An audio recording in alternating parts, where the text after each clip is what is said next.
Bismillahirrahmanirrahim. Assalamualaikum warahmatullahi wabarakatuh. Selamat pagi, siang, sore, malam teman-teman semuanya. Bapak Ibu dimanapun berada, salam sehat selalu, salam sejahtera untuk kita semua. Shalom, Om Swastiastu, Namo Buddhaya, salam kebajikan. Selamat datang di Republik Bibit. Ketemu lagi sama saya Roman Purba, petani dan penjual bibit durian dari Desa Mujurlor, Kecamatan Keroya, Kabupaten Cilacap, Jawa Tengah. Bapak Ibu dan saudaraku sekalian dimanapun berada, hari ini kami sedang berada di salah satu tempat calon kebun durian sebetulnya, dan ada beberapa hal yang ingin kami sampaikan di sini. Jadi kami berada di sini dalam rangka silaturahmi lah teman-teman, sembari juga sharing lah sambil bikin video. Mudah-mudahan ada nilai-nilai edukasi yang bisa kami tampilkan nanti. Dan informasi ya teman-teman, ini lokasinya ada di Kebumen, masuknya sudah Kabupaten Kebumen, tapi tidak jauh dari tempat kami. Dari markasnya Republik Bibit itu tidak terlalu jauh, paling sekitar hanya 30 menitan kurang lebih sudah sampai di lokasi ini. Nah teman-teman, ini merupakan kebun durian yang sebetulnya sangat ideal, mengingat lokasinya tidak jauh dari jalan raya, tapi ada beberapa hal yang kurang tepat di pengaplikasiannya. Nah untuk lebih lanjutnya nanti kita akan coba lihat satu persatu kondisi pohon yang ternyata menurut informasi dari perawat kebunnya itu sudah ditanam kurang lebih sekitar 7 bulan. Mengenai jenis bibit dan juga ukuran yang ditanam seperti apa nanti kita akan coba bahas satu persatu, dan ini harapan saya bisa menjadi pembelajaran buat kita semua, karena tidak semua orang mampu membeli bibit dengan harga yang mahal atau harga yang tinggi. Namun setelah tertanam ya tentu saja teman-teman harus rawat dengan baik supaya tidak terjadi seperti yang ada di kebun ini. Dan hari ini kita tidak sendirian teman-teman, kita sudah bersama dengan Om kita, ada Om Teplung di sebelah sana menggunakan baju putih yang luar biasa. Kita akan bincang-bincang dengan Om Teplung nih. Om, kayaknya lihat tanaman ada di sini tadi kok cemberut aja, kira-kira gimana ini Om Teplung? Punten. Aduh, rasanya di hati nelangsa. Nelangsa. Nah teman-teman, jadi kami tuh di sini diundang sama sahabat kita buat nengokin tanaman. Sebetulnya yang dapat proyekan sini tuh teman kita ya, sahabat kita Mas Eye, ada di sebelah sana tuh Mas, ini kasih lihat dulu, ada di sebelah sana. Tapi hari ini juga kita diajakin kemari ya Om, Iya, untuk melihat kondisi tanaman yang ada di sini. Ini menurut analisa Om Teplung dari beberapa pohon yang nampaknya enggik-enggikan, jadi hidup segan mati pun tak mau nampak-nampaknya ini Om. betul. Mungkin kita akan mulai dari sebelah mana nih Om?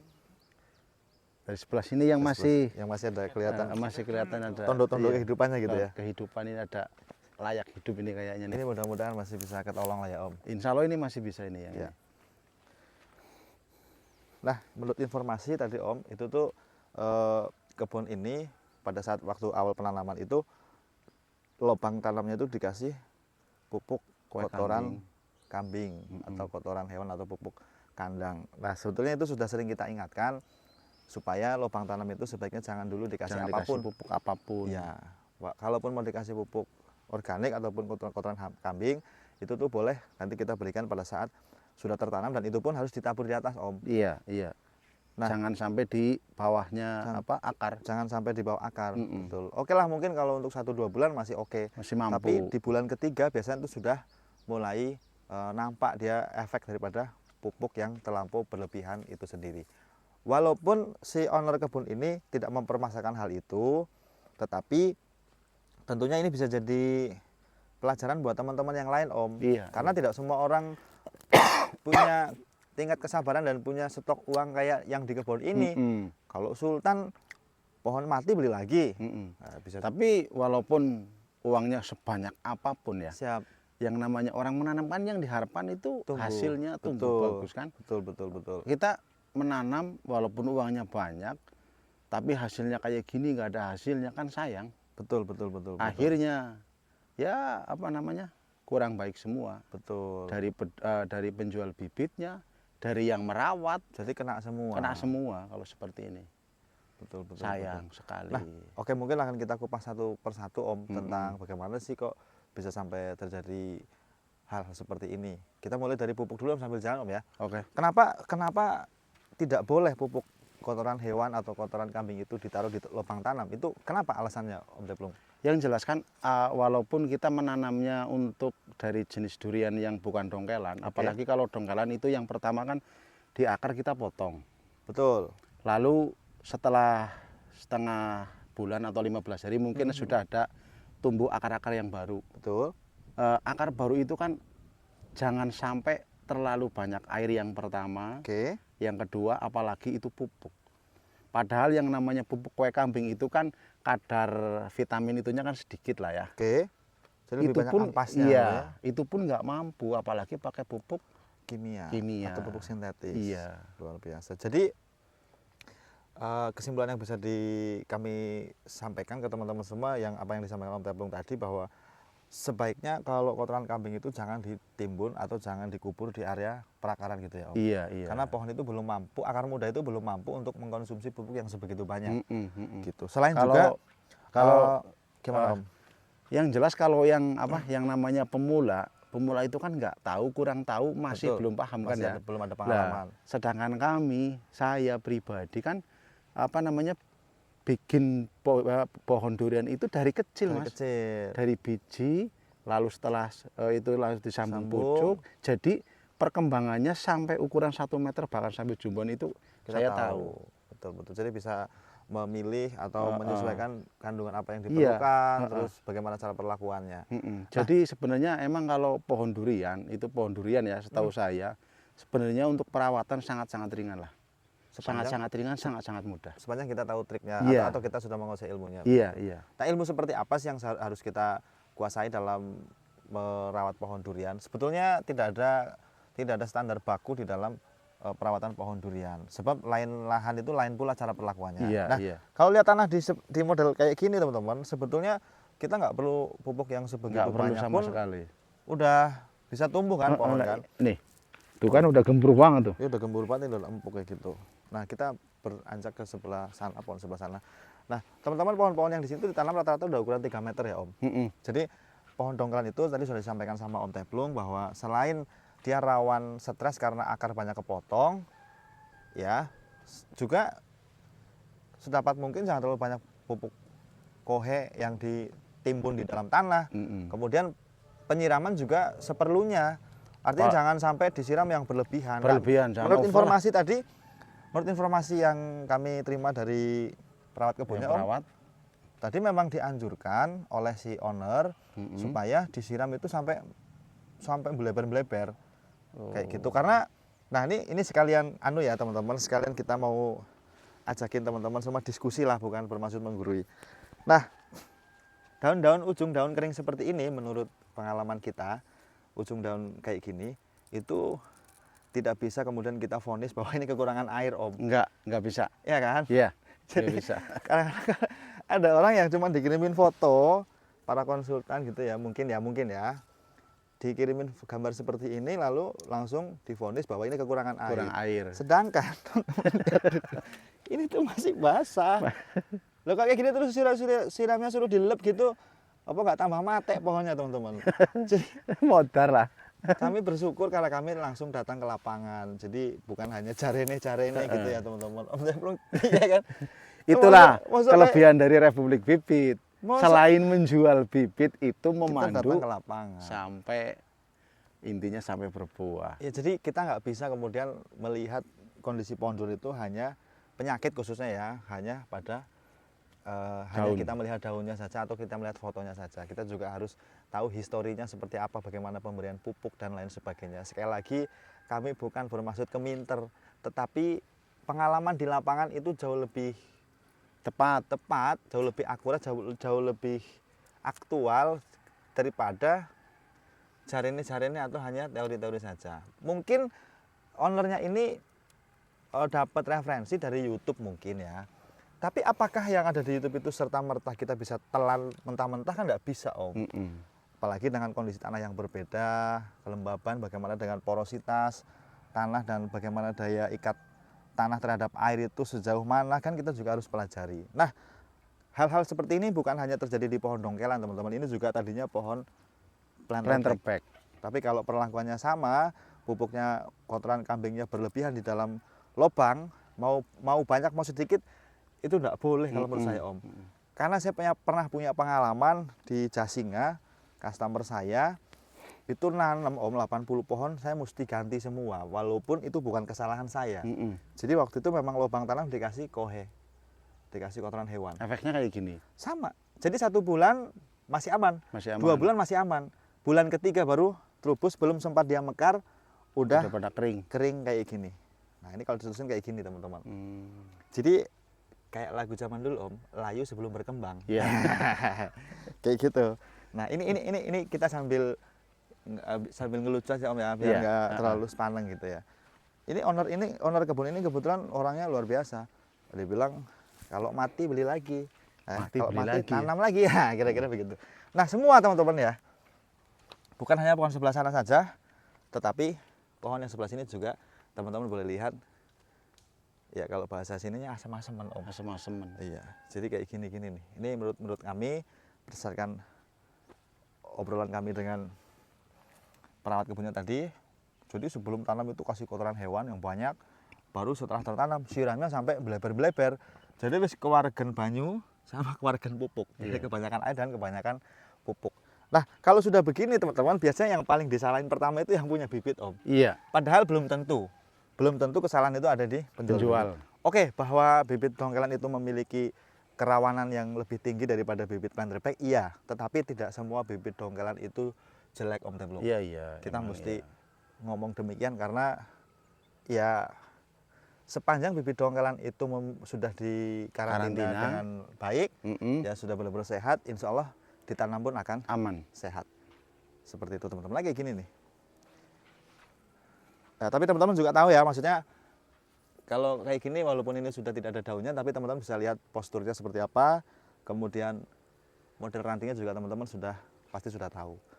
Jadi sekali lagi buat teman-teman, bibit durian itu ada beberapa model Om Templung.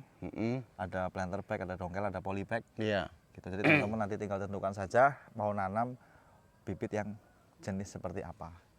Nah, secara keseluruhan di sini itu memang yang ukuran batang-batang besar itu memang hampir tidak ada yang hidup secara baik. Bahkan yang planterback pun sudah mulai ada indikasi overdosis pupuk dan kebanyakan air penyiraman. Sehingga mau ditanam bibit sebagus apapun, kalau tidak ada pendampingan, edukasi dari penjual bibitnya atau orang yang lebih ngerti begitu, itu akan berbahaya Om Templung. Iya. Seperti itu. Nah seperti sebelah sana Mas Hendi, sebelah sana bisa lihat yang tinggi ini, yang cantik sekali tapi sudah tidak ada daun.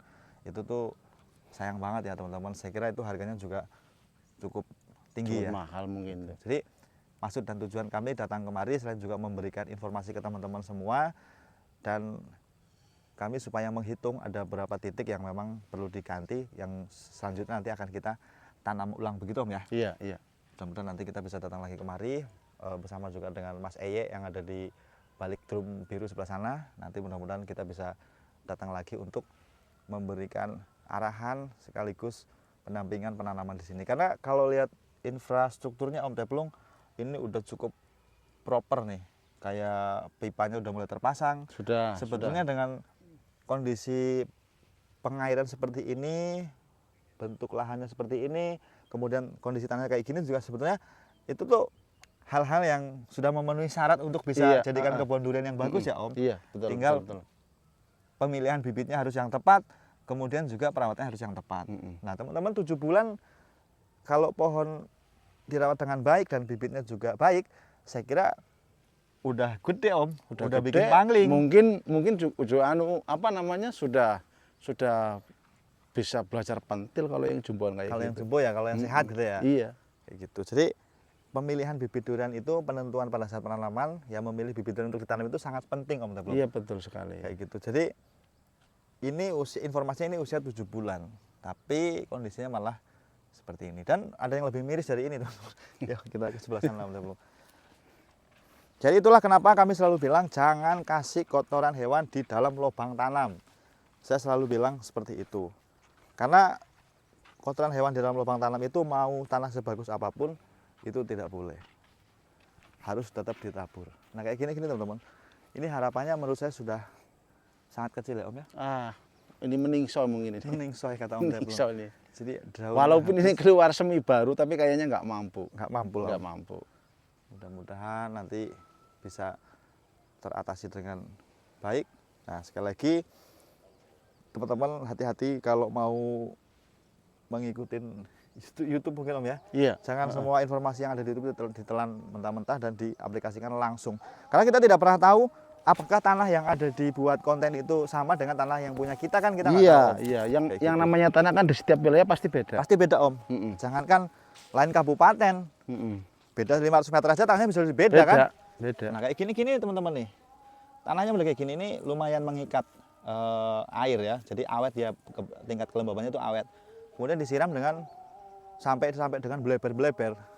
Nah, ini hasilnya. Hidup segan mati pun Enggak. tak mau. aduh.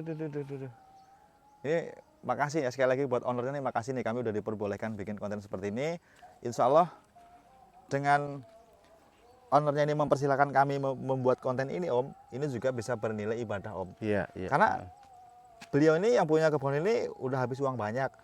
Tapi ini bisa dijadikan pelajaran buat teman-teman yang belum melakukan. Iya. Sehingga nanti teman-teman bisa jadi tolak ukur. Mm-mm. Berarti kayak gitu nggak boleh. Nggak boleh. Harus seperti ini. Heeh. Gitu. Nah, dan itu juga kita perlu sampaikan sama penonton kita bahwa sedapat mungkin kita mencari penjual bibit itu yang berani, Yang atau mau berani tanggung jawab dan berani datang ke lokasi. Datang ke lokasi. Jadi bukan hanya jual kemudian putus. Iya. Sudah tidak ada komunikasi. Mm-mm. Bagaimana kita mendampingi, kita datangi lokasi supaya kita tahu jenis tanahnya seperti apa. Baru Tapi kita nanti bisa menentukan. Kebanyakan ya yang sudah dijual ya udah, kebanyakan kayak gitu. Ya biarin Kan aja. nggak semua penjual bibit mau Datang ke mendatangin lokasi, seperti betul. ini kan nggak Dan semua.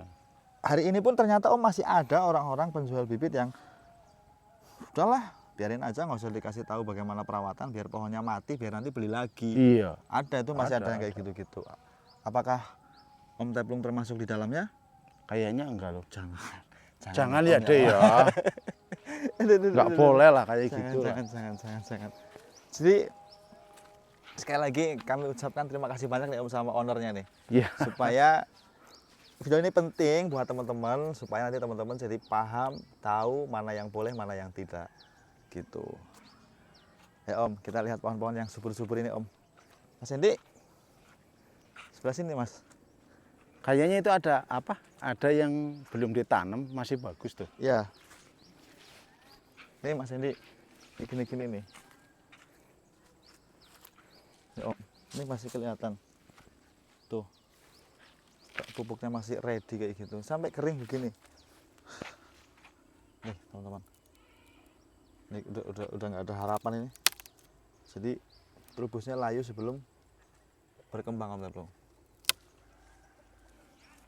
Nah, di video kali ini kita tidak bermaksud mendiskreditkan para penjual bibit yang lain ya Om. Enggak. Jadi sebetulnya mungkin kayak penjual bibit pun sudah menyarankan bahwa Pak ini pohonnya harus karantina dulu, tapi kadang-kadang ownernya yang punya itu udah pengen buru-buru, pengen nanem, udah takutnya kalau besok duitnya udah nggak kepake lagi, Iya. jadi harus buru-buru beli kayak gitu. Jadi Iya. kadang-kadang dongkelan belum sehat, belum karantina, terus dikirim.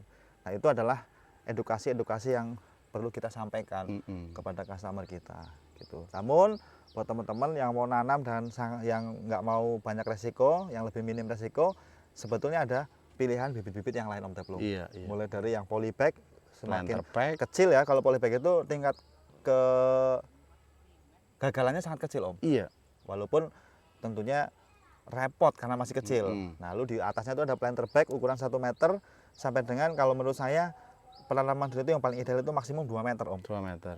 Kalau lebih dari 2 meter menurut saya agak lebih repot ya. Selain pohonnya besar tentunya kan. Iya. Gotongnya berat. Juga harganya Lumayan mahal. Nah, kita berjalan ke sebelah sana sambil ngopi di saung. Kemudian nanti kita akan perlihatkan pohon sebelum ditanam. Iya. Jadi biar teman-teman juga tahu. Nah, kayak gini-gini kan teman-teman bisa gambar nih. Bisa membayangkan betapa pohon ini tadinya waktu masih hidup ya. Ini kan waduh, Om Teplung ya. Sayang banget. Sayang banget. Aduh. Kayak gini-gini nih. Uangnya juga sayang, Uangnya bibitnya sayang. juga sayang. kayak gitu.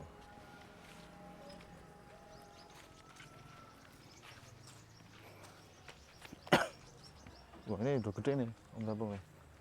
Udah 5 meter nih kan. 6 meter ya. Nah mungkin ini tadinya kayak gini nih teman-teman, kondisi pohon sebelum tertanam ya, cantik-cantik sekali, tapi kalau penanganannya tidak tepat, wah bisa bahaya teman-teman. Jadi kalau pohon dongkelan itu, ciri-ciri pohon dongkelan dan sehat itu seperti apa Om Teplung? Ini kan masternya dongkelan nih. Sebelah sana Kalau dulu. yang sudah sehat itu yang jelas akar barunya sudah keluar, Mas. Coba kita intip dulu. Yuk. Bismillahirrahmanirrahim. Oh iya, bunyi perpet-perpet Om. Pasti keluar akarnya tuh. Tuh. Jadi kalau sudah begini baru sudah boleh Ditanam.